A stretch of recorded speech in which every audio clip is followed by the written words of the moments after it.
Buen día con todos, soy la alumna Sheila Paola Montaño Santa Cruz, estudiante de la Universidad Señor de Zipán, y el día de hoy trataremos sobre apendicitis aguda según la actualización de guía WCIS Jerusalén 2020.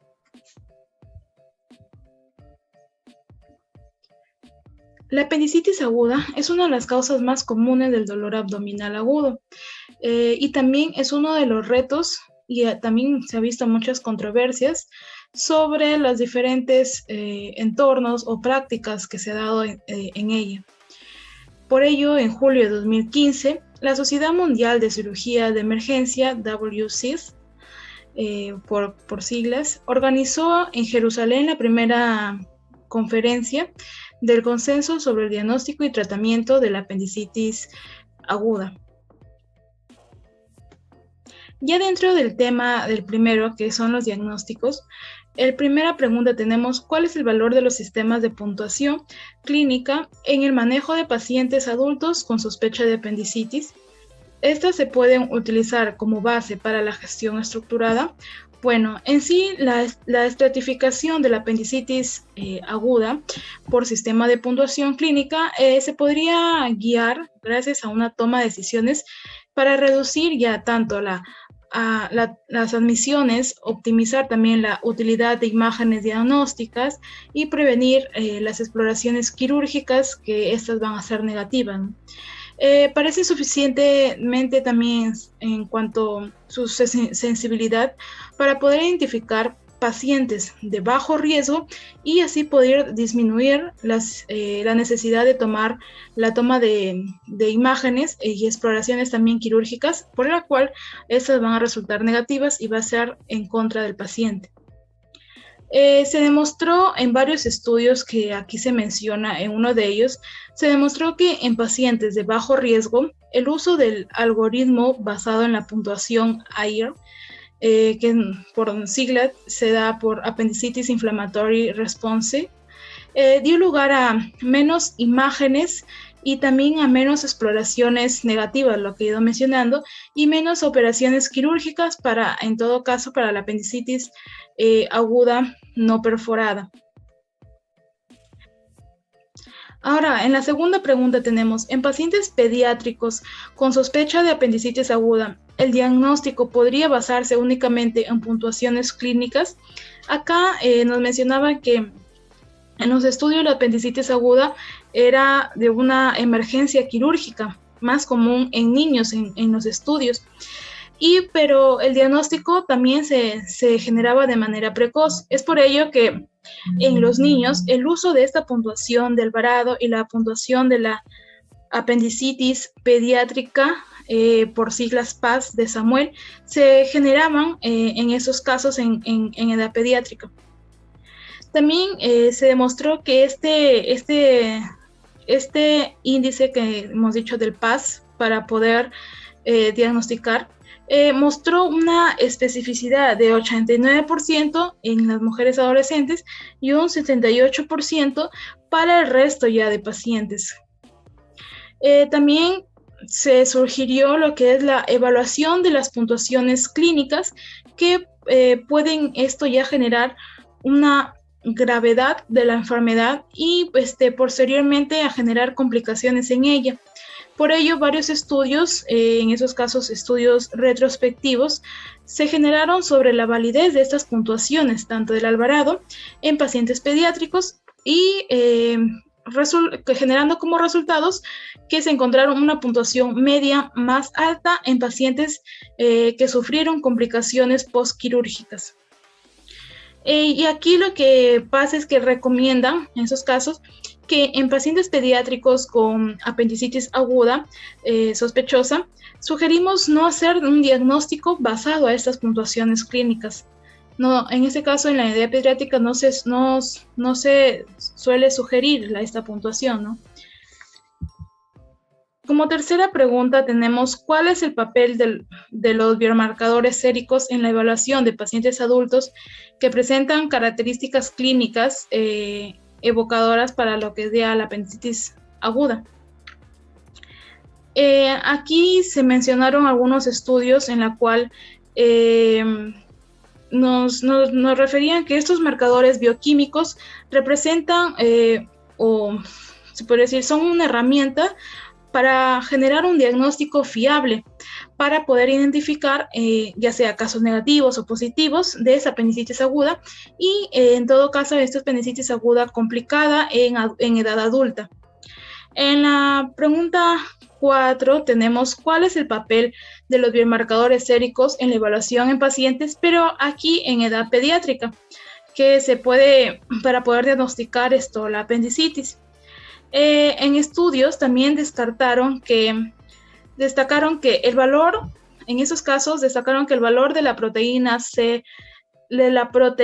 C reactiva mayor o igual a un 10 miligramos por litro era una fuente predictora para poder diagnosticar apendicitis aguda en niños menores de 6 años. También tenemos que informaron a esos pacientes con apendicitis aguda complicada, en la cual tenían niveles altos de esta proteína C reactiva, y en la cual incluso en pacientes normales y también incluso en pacientes con esa apendicitis aguda, pero sin complicaciones. Bueno, en la siguiente pregunta tenemos ¿cuál es la vía óptima para la toma de imágenes en pacientes pediátricos con una sospecha de apendicitis aguda? Aquí mencionaban que el uso de tomografía computarizada en el rango de la población pediátrica puede reducir mediante el uso de los chequeos o el examen físico o el examen clínico, y en la cual estos se van a dar por la implementación de la resonancia magnética, generando una gran sensibilidad hasta de un 98% y una especificidad de 97%. Como segundo tema tenemos el manejo no operativo de apendicitis aguda sin complicaciones, en el cual tenemos la pregunta, ¿es el manejo no operativo con o sin antibióticos una opción de tratamiento segura y eficaz en esos pacientes de edad adulta que presentan una apendicitis aguda sin complicaciones? Bueno, según estudios nos mencionan que también hay evidencias de lo que se denomina el manejo no operatorio para la apendicitis aguda sin complicaciones, por la cual no va a aumentar la tasa de la perforación de esta, ¿no?, en pacientes adultos, en la cual también pueden recibir un tratamiento antibióticos. Este manejo no operatorio con antibióticos también nos mencionan que puede fallar durante la hospitalización primaria en pacientes en un bajo porcentaje, un 8% de los casos que se ha dado en ese estudio. Luego también tenemos que en esos pacientes no hubo abscesos intraabdominales u otras complicaciones que pudo afectar al paciente, o en todo caso pudo retardar mediante el tratamiento antibiótico. Por ello recomendaron o que sugirieron no tratar a la apendicitis aguda no operatoria durante el embarazo hasta que se disponga de más pruebas, ya sea de alto nivel. Y también recomendaron que este manejo no operatorio con antibióticos sea una alternativa segura ante la cirugía de pacientes seleccionados con una apendicitis aguda complicada. En el punto 5 tenemos la calificación intraoperatoria de apendicitis aguda. Como primera pregunta tenemos ¿cuál es el valor de los sistemas de puntuación para la calificación intraoperatoria de apendicitis aguda? Aquí se mostraron algunos estudios en cuanto al 27% de la apéndices evaluados de manera normal por el cirujano revelaron que ha habido una inflamación al momento de la evaluación histopatológica, mientras que un 9,6% de estas apendicitis agudas inflamadas aparecen o se revelan de manera normal. Acá se brindaron algunas recomendaciones en la cual sugirieron la adopción rutinaria de un sistema de calificación intraoperatoria para lo que son los pacientes con apendicitis aguda. En la siguiente pregunta es, ¿se debe extirpar el apéndice macroscópicamente normal durante la laparoscopía para el dolor agudo de la fosa ilíaca derecha cuando no se encuentra ninguna otra patología? Aquí lo que sugieren los autores es que esta extirpación del apéndice, mejor dicho, se debe dar la extirpación del apéndice, pero si es que esta apéndice se podría decir aparece de una manera normal durante la cirugía y posteriormente pues no se encuentra ninguna otra enfermedad en pacientes asintomáticos. Luego tenemos el punto 6, que se trata sobre manejo de la apendicitis perforada con flemón o absceso. Teniendo como la primera pregunta, ¿es el apendicectomía temprana un tratamiento adecuado en comparación con la apendicectomía retardada para pacientes con apendicitis aguda perforada con flemón o absceso? En esos casos recomendaron o sugirieron de que este enfoque laparoscópico como tratamiento de elección para pacientes con apendicitis complicadas, ya sea con flemón o absceso, se debe de acuerdo a la experiencia laparoscópica avanzada, generando así un umbral bajo para lo que es la conversión.